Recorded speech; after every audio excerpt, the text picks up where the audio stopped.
Prophetic voice of సియోన్. ఈరోజు కొరకు ఏర్పాటు చేయబడిన వాక్య భాగం కొలస్సీలకు రాసిన పత్రిక 3వ అధ్యాయం 1-2 వచనాలు.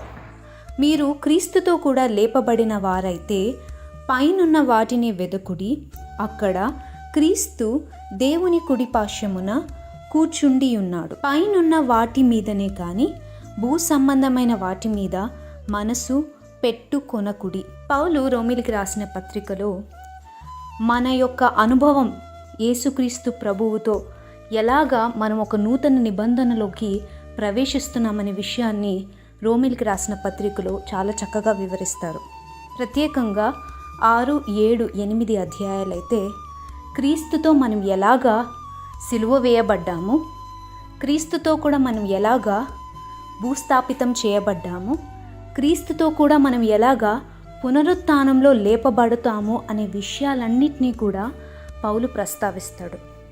అందుకే పౌలు రాస్తూ ఒక మాట అంటాడు, ఇక జీవించుచున్నది మనము కాదు, మన శరీరేచ్ఛలతో పాటి మన శరీరపు స్వభావాన్ని, పాపపు స్వభావాన్ని మనము క్రీస్తుతో కూడా సిలువ వేసి ఉన్నాము. ఇంకా జీవించుచున్నది మనము కాదు, క్రీస్తే మనలో జీవిస్తున్నాడు. మనం క్రీస్తుతో కూడా ఈ అనుభవాలను కలిగిన వాళ్ళమైతే, రక్షణ అనే అనుభవంలోకి మనం ప్రవేశిస్తే, ఆయన పునరుత్థానంలో కూడా మనం ప్రవేశిస్తే, ఆయన చెప్పే మాట ఏంటంటే, అట్టివారు పైనున్న వాటి మీదనే వారి మనసును పెట్టుకుంటారు. ఆ పైనున్న వాటి మీదనే వారి యొక్క ఆలోచన, వారి యొక్క జీవిత విధానాన్ని వాళ్ళు మార్చుకుంటూ ఉంటారు. పైనున్న వాటిని అంటే ఒకసారి మనం 1 కొరింథీయులకు రాసిన పత్రిక 9వ అధ్యాయం 25వ వచనాన్ని చదివినట్లయితే అక్కడ వ్రాయబడి ఉంటుంది, మరియు పందెమందు పోరాడు ప్రతివాడు అన్ని విషయములందు మితముగా ఉండును. వారు క్షయమగు కిరీటమును పొందుటకును, మనమైతే అక్షయమగు కిరీటమును పొందుటకును మితముగా ఉన్నాము. ఆ పైనున్నవి ఏంటి అంటే అక్షయమైనవి, ఈ భూ సంబంధమైనవి ఏంటి అంటే క్షయమైనవి.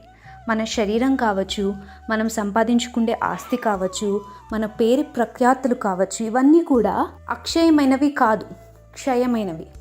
అయితే పరలోక సంబంధమైన రక్షణ కావచ్చు, పరలోక సంబంధమైన నీతి కావచ్చు, ఆయన మనకు అనుగ్రహించే నిత్య జీవం కావచ్చు, ఇవన్నీ కూడా అక్షయమైనవి. ఆయన మనకు అనుగ్రహించే పునరుత్థాన జీవం, ఇవన్నీ కూడా అక్షయమైనవి. కాబట్టి వాటి మీద మీ మనస్సుని పెట్టుకొనుడి.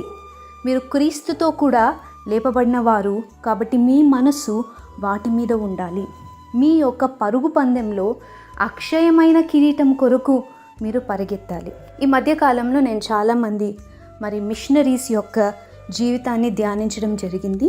ఈక్వెడార్ ప్రాంతంలో ఆక్వా అనే ట్రైబ్ దగ్గరికి వెళ్ళిన జిమ్ ఎలియట్ గారు, అదేవిధంగా ఒకయాంగ్ అనే ట్రైబ్ దగ్గరికి వెళ్ళిన మేరీ స్లెస్సర్ గారు, నైజీరియా ప్రాంతంలో పనిచేసిన డేవిడ్ లివింగ్స్టన్ గారు, బర్మా దేశంలో సేవ చేసిన అడోనిరామ్ జడ్సన్ గారు, వీరి జీవిత చరిత్రలని, వీరి జీవితంలో జరిగిన సంభవాలని నేను చూసినప్పుడు నాకు చాలా ఆశ్చర్యం కలిగింది. వేరే దేశానికి వెళ్ళి, వేరే ప్రాంతానికి వెళ్ళి తమ జీవితాలని తృణప్రాయంగా ఎంచుకొని ఎన్నో కష్టాలు, ఎన్నో త్యాగాలు చేసి దేవుని కొరకు వారు పోరాడారు. ఎందుకు ఇంత కష్టపడ్డారు, దేని నిమిత్తం వారు ఇంత కష్టపడ్డారు అని నేను ఆలోచిస్తే, వారి మనస్సు క్షయమైన వాటి మీద లేదు, కానీ అక్షయమైన నిత్య జీవార్థ ఫలితాలని ఈ లోకంలో తీసుకొని రావాలనే తపన వారి జీవితంలో ఉంది. కాబట్టి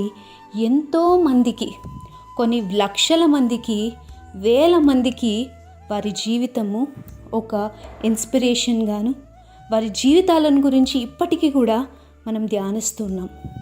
కాబట్టి రక్షణ అనే అనుభవంలోకి వచ్చిన మనమందరం కూడా మన పరుగు పందెము అక్షయమైన కిరీటం కొరకే కానీ క్షయమైన వాటి కొరకు కాదు. మన మనస్సు పైనున్న వాటి మీదనే కానీ ఈ లోక సంబంధమైన వాటి మీద కాదు. కాబట్టి మనము కూడా మన పరుగు పందెంలో అక్షయమైన వాటిని పొందుకొనడానికి దేవుని యొక్క కృపతో పరిగెత్తాలని కోరుకుంటూ, God bless you all. Amen.